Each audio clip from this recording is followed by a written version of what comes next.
বৃন্দ আৰু আসনত বহি থকা জ্যেষ্ঠ ভাতৃসকল, পুনৰ প্ৰথমে মই আপোন ঘৰক মোৰ সহস্ৰ প্ৰণাম যাচি মই দুআষাৰ ক'বলৈ ওলাইছোঁ।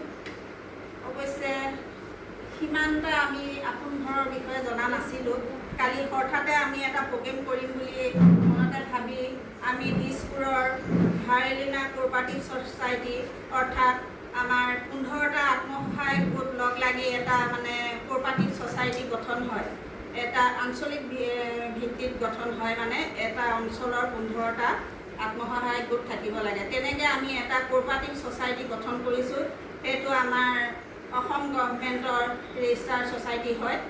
আমি সকলোৱে কালি হঠাৎ আলোচনা কৰিলোঁ যে আপোন ঘৰতে আমি বৃদ্ধাশ্ৰমত গৈ পিনে আমি বৃক্ষ ৰোপণ কৰিম আৰু তাতে আমি অলপ পৰিৱেশটো চাই আহিম বা আইতা ককাসকলকো আমি অকণমান মৰম যাচি আহিম।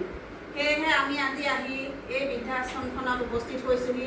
সঁচাই বহুত ভাল লাগিছে আৰু ইমান ধুনীয়া পৰিৱেশ। সঁচাই আমি আজি বহুত উৎসাহিত হৈছোঁ আৰু কি পাৰোঁ কি নোৱাৰোঁ নাজানো। তেওঁলোকলৈ আমি কেইটামান বস্তুৱে আমি প্ৰথম আমি আজি আহিছোঁ, গতিকে বিশেষ আমি একো নাজানো।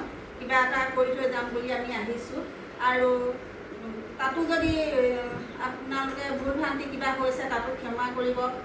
আৰু বিশেষকৈ সদায় যেন আইতা ককাহঁতক এনেকৈ মৰম চেনেহৰ মাজেদি শ্ৰদ্ধাৰে আঁকোৱালি যেন আপোনালোকে ৰাখিব পাৰে, তাৰ বাবে মোৰ অশেষ আপোনালোকক ধন্যবাদ জ্ঞাপন কৰিলোঁ। আৰু সদায় যেন এটা পৰিৱেশটো মনোৰম দৃশ্যই যেন ভৰি পৰি থাকে, তাকে কৈ মই মোৰ ফালৰ পৰা মোৰ মন্তব্য সমাপ্ত কৰিলোঁ।